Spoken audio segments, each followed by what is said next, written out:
Hello everyone, আমরা যখন বড় বড় রেস্টুরেন্টে খেতে যাই এই ধরনের হেলদি কেক দেখে থাকি, যেগুলো দেখতে অনেক সুন্দর, খেতে অনেক মজা, পুষ্টিকর এবং সুস্বাদু হয়ে থাকে।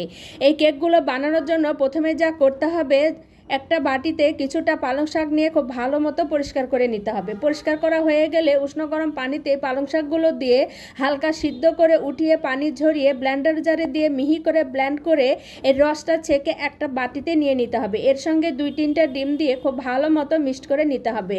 অন্য একটা বাটিতে 1.5 কাপ আটা, পালং শাকের মিশ্রণ, 1 চামচ চিনি ও পরিমাণ মতো ইস্ট দিয়ে খুব ভালো মতো মিক্সড করে একটা নরম ডো বানিয়ে ঢেকে রেস্টে রেখে দিতে হবে আধা ঘন্টা পরে এই ডোটা আবারও খুব ভালো মতো মাখিয়ে নিতে হবে।